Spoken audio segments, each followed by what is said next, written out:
Manifestador de existência.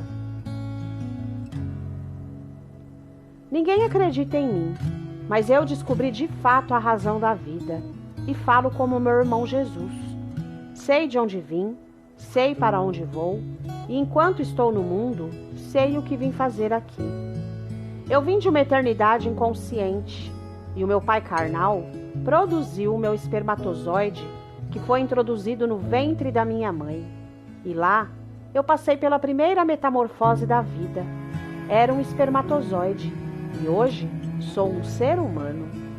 Muito bem, chegando aqui, cresci e produzi a minha consciência como um fruto natural.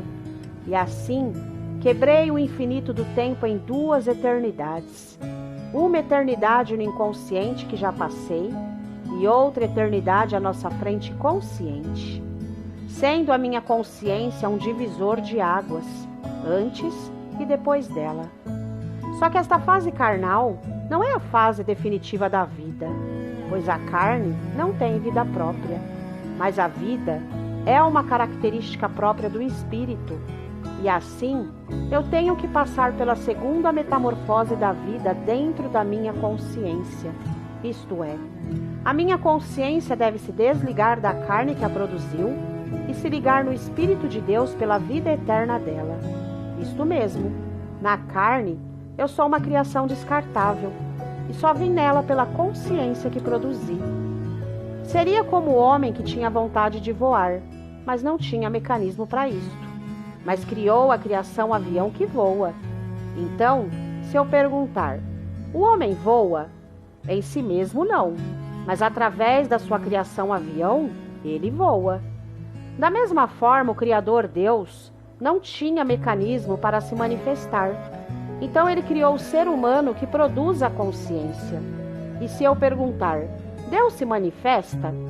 Em si mesmo não, mas através da consciência que a sua criação humana produz, ele se manifesta. Como João, o Batista, disse, eu não o conhecia, mas para que ele fosse manifestado, vim eu. Porque sou eu, como criação, quem produzo a consciência, que é um manifestador de existência. Nós estamos dentro de um propósito sábio e temos que colocar cada coisa no seu lugar. Criador é criador, criação é criação e produto da criação é produto da criação. O raciocínio lógico nos diz que o que uma criação produz deve servir quem a criou, e não ela mesma como todos fazem.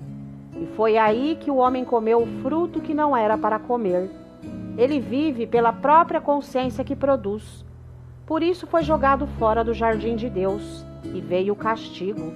Do suor do teu rosto comerás o teu pão, até que tornes a terra, porque dela fostes tomado, porquanto és pó, e ao pó tornarás.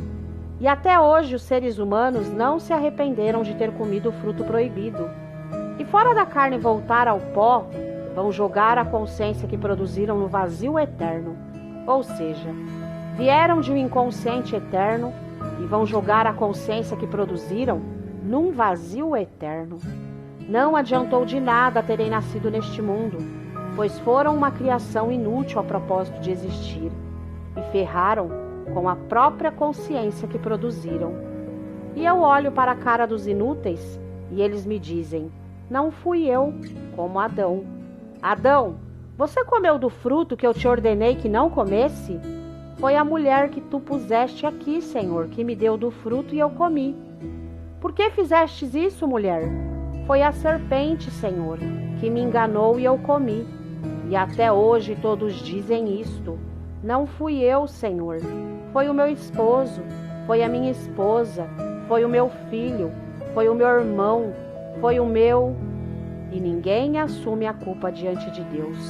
E ainda fazem pior, isto é, não se corrigem. Era para o Espírito de Deus se manifestar pelas nossas consciências, e não a carne.